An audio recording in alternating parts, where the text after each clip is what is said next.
Hola, bienvenidos un día más a esta sección de entrevistas de Atlántico TV. Hoy nos acompaña el periodista e investigador Alfonso Domingo, que viene a hablarnos de su último libro, Mojar la pólvora. Bueno, mojar la pólvora, un título muy sugerente, ¿no?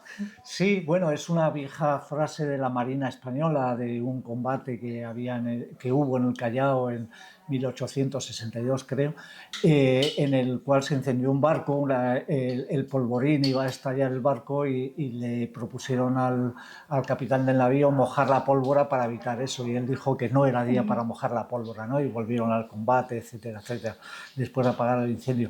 Pero es un título que a mí me lo sugirió José Fortes, que es uno de los miembros de la OMD, cuyas palabras están en este libro, y que de alguna manera la definición que utilizó la OMD para intentar mojar la pólvora del ejército franquista, para que no se convirtiera en un enemigo para el pueblo, ¿no? En la democracia que tarde o temprano iba a llegar.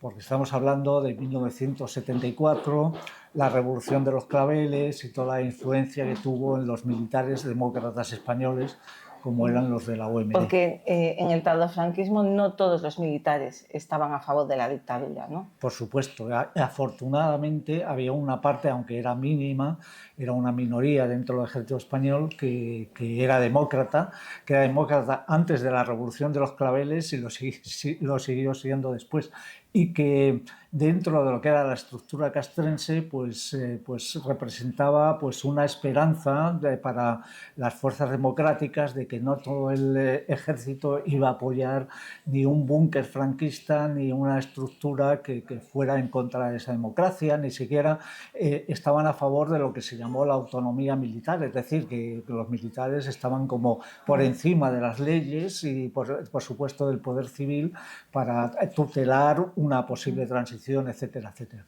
Estos hombres se la jugaron, estos hombres y sus familias. No hay que olvidar que detrás de cada militar demócrata y de los que fueron detenidos había una familia, normalmente era una familia numerosa, que sufrió, de acuerdo, ellos dicen que no como los presos políticos que pasaron mucho más tiempo en las cárceles y que hubo torturas, etcétera, etcétera, pero las familias de los detenidos sufrieron la pérdida del sueldo, la estigmatización por parte de los demás compañeros militares, etcétera, etcétera, ¿no? Entonces, bueno, fue una lucha desigual, pero que sí logró mojar la pólvora del ejército franquista, porque sobre todo los servicios secretos del ejército y lo que es la estructura de mando y tal, no sabían cuántos militares eran. Podíamos cifrarlos entre un 1 y un 3%, o sea, casi 600, 800 simpatizantes y activos como 150. Pero estaban en puestos muy interesantes para poder parar esos golpes de fuerza, y de hecho hay varios golpes de Estado que los militares demócratas paran en este país, ¿no? No pudieron con el 23F, pero hubo otros que sí pararon, y gracias a la acción de estos militares demócratas se evitó, ¿no? Y bueno, esto es un poco el libro, pero en realidad es la historia común entre los militares portugueses del 25 de abril y los militares españoles. Porque se cumple el 50 aniversario, ¿no?, de la devolución de los claveles a los esclavos. ¿Y qué papel jugaron los españoles aquí? Bueno, los españoles, que ya eran demócratas, como recuerda muy bien José Fortes, para ellos fue una inspiración.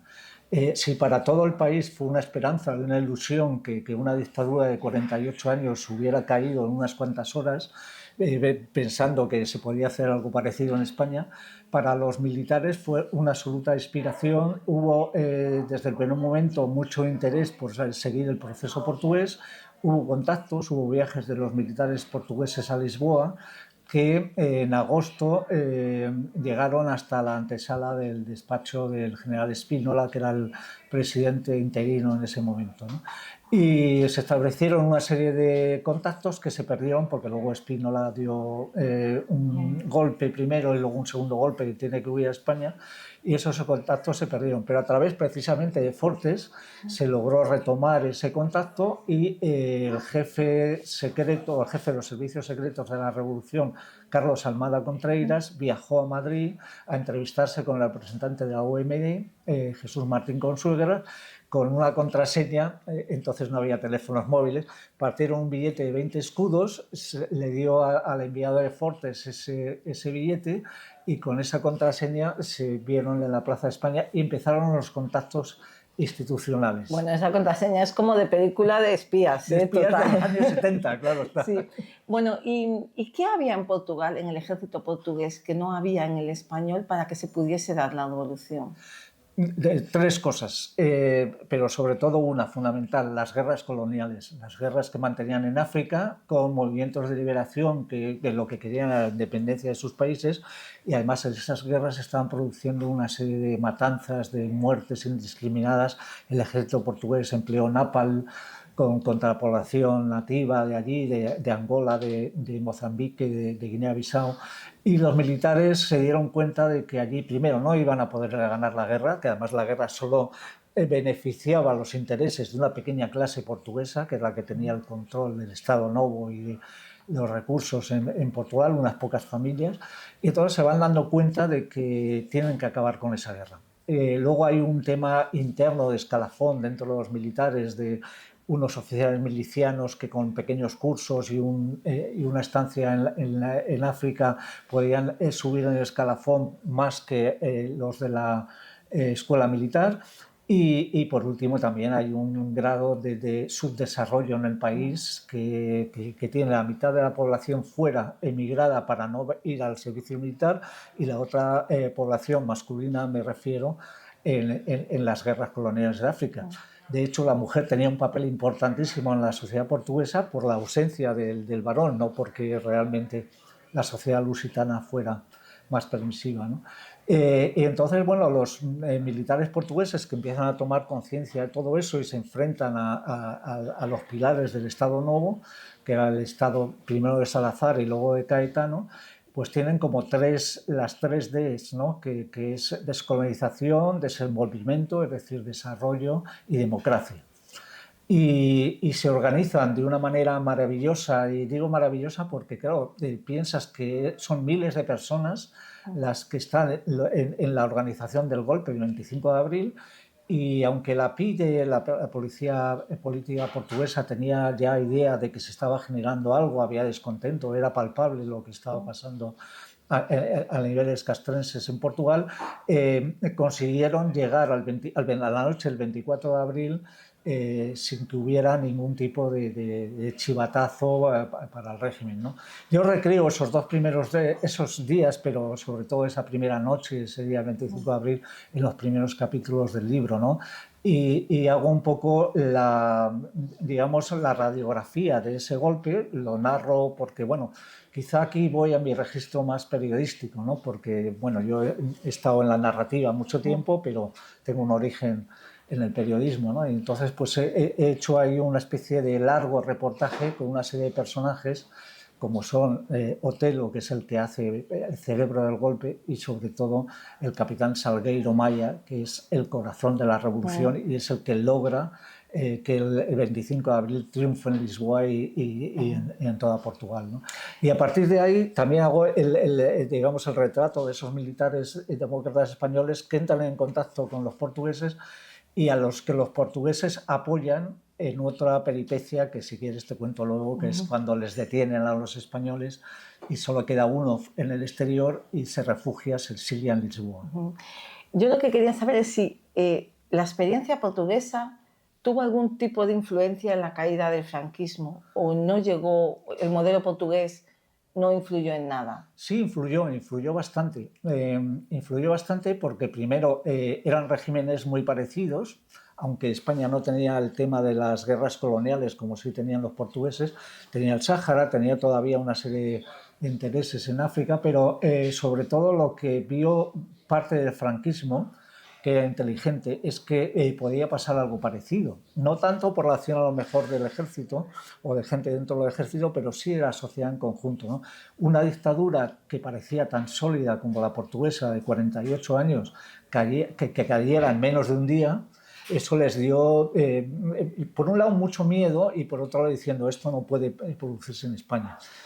Acelera la transición. De hecho, los partidos políticos que están apoyando a estos militares demócratas, que ya han tenido contactos con ellos y tal y cual, en un momento determinado se llega a lo que se llamó la ruptura pactada, es decir, miembros del régimen que aceptan reconvertirse en democracia, y entonces los militares ya no tenían ese papel dentro del ejército que les convenía incluso a los partidos políticos. De hecho, muchos no es que les abandonaran, pero no les apoyaban como si en un primer momento les apoyaron. Entonces, un ejemplo, digamos, portugués que los mandatarios españoles sí tomaron nota.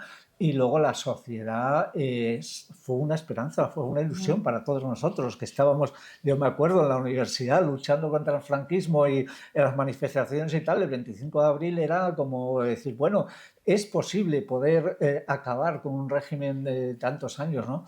Aquí además con la herencia de la guerra civil, que aún hoy todavía sigue pesando, y bueno, y eso fue un soplo de aire fresco, ¿no? Porque además Portugal, que era como España un sitio, un país gris y tal, se convirtió en un país de color. El hallazgo de la revolución de los claveles, con el clavel en la boca de fuego de los fusiles, es un golpe de color.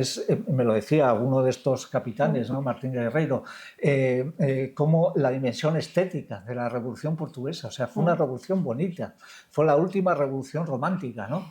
Los portugueses nos dieron una lección. Y se la dieron no solo a los militares españoles, sino a todo el país, ¿no? Entonces, bueno, desde ese punto de vista, esa historia que todavía no se había contado entre unos y otros es lo que yo intento reflejar en el libro. ¿Y qué queda actualmente de la UMD, de los militares demócratas?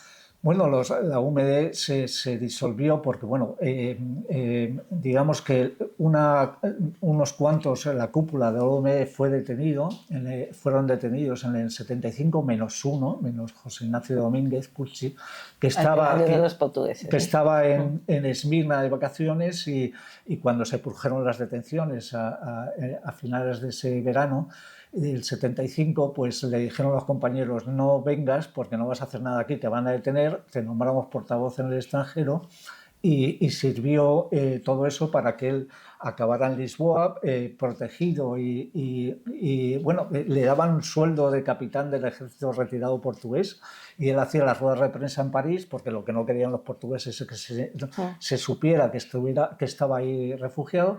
Y eso, hubo muchos contactos, mucha ayuda para ese tema.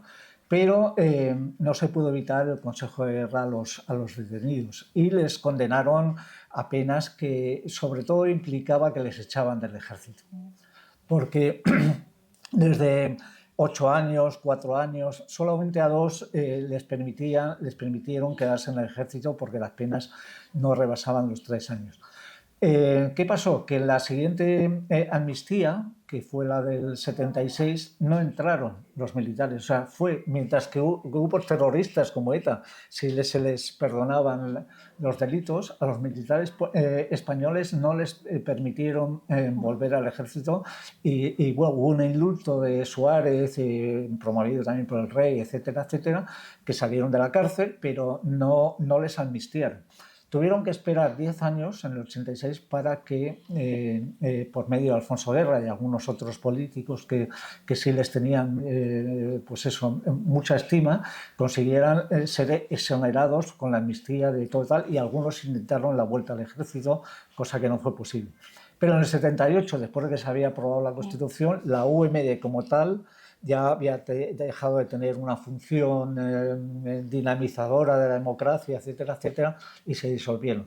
¿Qué es lo mejor que pudieron hacer? Los partidos políticos se lo agradecieron y bueno, y el estamento militar, a través de Gutiérrez Mellado, que impidió que esta gente se reintegrara, pues bueno, pues quedó como quedó. O sea, a mí me gustaría pensar que hoy el ejército español tiene otro carácter, aunque haya ultras también en él, como en otras instituciones, como en la vida civil, ¿no? Porque eso, lamentablemente, pues es una lacra que tenemos, ¿no? Pero bueno, me gusta pensar que el ejército aprendió alguna lección de todo esto y aunque ellos sacrificaron, ellos y sus familias, hay un capítulo aquí sobre las mujeres de la OMD, que hicieron un papel fundamental cuando fueron detenidos sus maridos.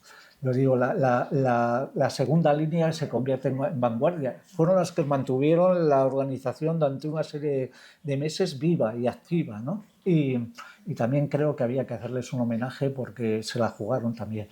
Y bueno, ese fue un poco el fin de la OMD, pero bueno, casi todos los capitanes y comandantes que estaban ahí, todos tenían una carrera, eran universitarios, pues el que no era informático era profesor de historia o literatura como Fortes, y se fueron reciclando la mayoría en otras profesiones en la vida civil. Y yo siempre les mantengo, en las entrevistas que tengo con ellos, con los que viven, les digo, bueno, eso que os hicieron de favor, porque os dieron otra vida nueva y otra vida en la que ellos se pudieron realizar de alguna manera, ¿no? O sea que, bueno, la aventura de la UMD fue insólita en la España franquista, fue el demostrar que cualquier estructura, por muy jerárquica que sea, no estaba exenta de esa influencia democrática, esos vientos que soplaban para todo el pueblo, que no eran distintos a los demás. De alguna manera eso humanizó también a los militares y al ejército y vino muy bien en general para todos, ¿no? También se la jugaron porque incluso hubo algún general ultra, el general Campano, que propuso en unas reuniones militares que se acabara con ellos con un comando, haciendo una operación de falsa bandera, entraba un comando, los disparaba en una reunión y encima le echaba culpa a ETA, ¿no? Entonces, y dejaba pruebas falsas ahí de todo, ¿no? Pero bueno, ellos asumen que tuvieron que sacrificar su vida, su carrera militar, porque son fundamentalmente patriotas. Ese es el patriotismo que a mí me gustaría del ejército, ¿no? Y de lo que se llama las fuerzas de seguridad del Estado, porque creen que la soberanía reside en el pueblo, que el pueblo es el que se tiene que organizar y que no puede haber una autonomía militar que esté sobre el poder civil, ¿no? Desde ese punto de vista son gente, además es curioso porque yo me lo he encontrado, que tienen un humor a prueba de bombas, nunca mejor dicho, ¿no? Porque a pesar de lo que pasaron y de que sacrificaron tal, son gente con una alegría vital y que están militando siempre en causas sociales, o sea, gente admirable. Muy bien, pues nada, pues con esa reflexión nos quedamos, ese patriotismo necesario, ¿no? Y muchísimas gracias, Alfonso, por habernos acompañado y presentado este estudio. Muchas gracias a vosotros, Ana, y bueno, que siga el viento atlántico soplando por estas tierras. Muchas gracias.